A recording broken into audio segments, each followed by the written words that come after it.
AI가 진화하면서 특히 생성형 AI의 등장으로 가짜뉴스 생산 유포 속도가 빨라지고 있다. 최연구 부경대 대학원 과학기술정책학과 겸임 교수는 한국NGO신문과의 대담에서 생성형 AI는 말 그대로 제너레이션하는 것이다. 텍스트도 생성하고 이미지도 생성하고 동영상도 생성한다. 생성은 일종의 창작이다.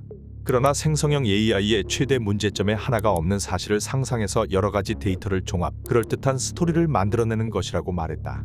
이를 전문가들은 할루시네이션이라고 부른다. 우리말로는 환각의 의미다. 할루시네이션은 챗 GPT 같은 생성형 AI가 잘못된 정보나 허위 정보를 생성하는 것을 뜻한다. 최 교수는 환각이 결국은 가짜뉴스 같은 것이다. 지금은 초연결 시대다. 초연결 시대는 정보나 데이터 확산 속도가 엄청나게 빠르다.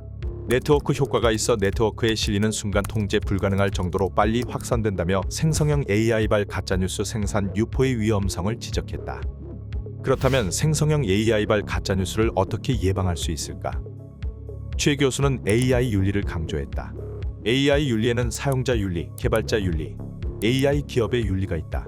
특히 개발자 윤리가 중요하다는 게 최 교수의 제언이다.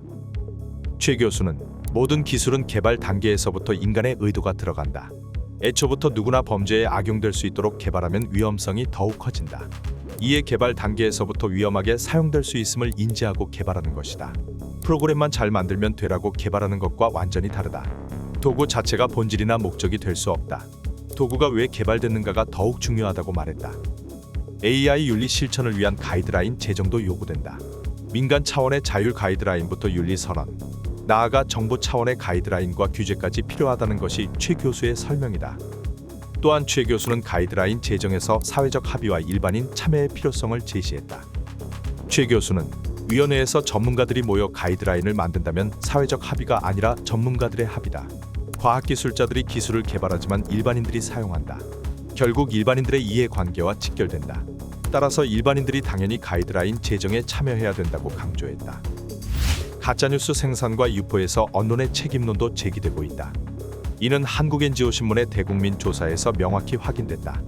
한국NGO신문이 리서치 전문기관 엠브레인에 의뢰해 지난 8월 4일부터 8월 7일까지 전국 20에서 50대 남녀 120명을 대상으로 실시한 설문조사에서 가짜뉴스 생산 유포의 원인이 무엇이라고 생각하는가라는 질문에 25.8%가 정확한 사실 확인 없이 보도하는 언론 매체를 꼽았다. 국민 4명 중 1명이 가짜뉴스 생산과 유포의 통로로 언론을 지목한 것이다. 그렇다면 언론이 가짜뉴스 생산과 유포의 통로로 지목받는 이유가 무엇일까? 신창섭 서울문화재단 이사는 한국NGO신문과의 대담에서 방송, 신문에서 뉴스를 취재 생산하는 기자들의 저널리즘에 대한 교육과 기자들 제작자들의 윤리의식, 직업의식, 사명감이 상당히 부족하다고 생각한다. 언론사 경영진과 보도 책임자들의 윤리의식도 미약하다고 지적했다. 윤리의식, 직업의식, 사명감은 모두 저널리즘을 의미한다. 그리고 저널리즘의 핵심은 팩트체크다. 하지만 저널리즘이 상실되면서 팩트체크도 실종되고 있다. 이것이 언론발 가짜뉴스의 원인으로 작용하고 있다는 게 신 이사의 설명이다. 신 이사는 과거에는 중간 계층의 데스킹 기능이 살아있었다. 중간 계층에서 취재 내용을 반드시 검증했다. 만일 내용이 부실하거나 오보될 가능성이 크다고 생각될 경우 팩트체크에 대한 데스킹이 철저했다.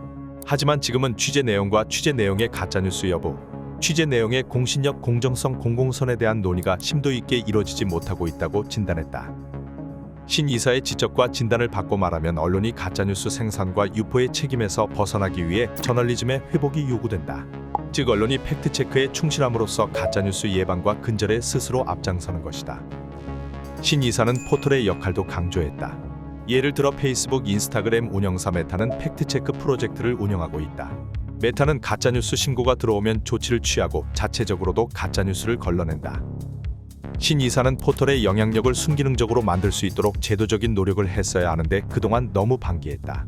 그러다 보니 지금에 와서 포털의 문제점에 대한 심각성이 인식되기 시작했다. 정부와 여당, 시민들도 여러 가지 포털의 문제점을 제기하고 학계에서도 방안을 제시하고 있다. 포털의 자정기능이나 관련 제도를 시급히 마련해야 할 단계라고 강조했다. 마지막으로 신 이사는 시민들에게 조언을 전했다. 언론 보도를 접할 때 판단력과 판별력이 필요하다는 것이다. 신 이사는 지금 시민들은 언론, SNS 포털에 너무 많이 노출돼 있다. 어떤 뉴스와 정보를 취사 선택할지 모를 정도로 정보의 홍수에 빠져 있다. 따라서 자기 판단력과 판별력이 가동돼야 가짜뉴스와 왜곡 편파 보도에 빠지지 않을 수 있다고 말했다.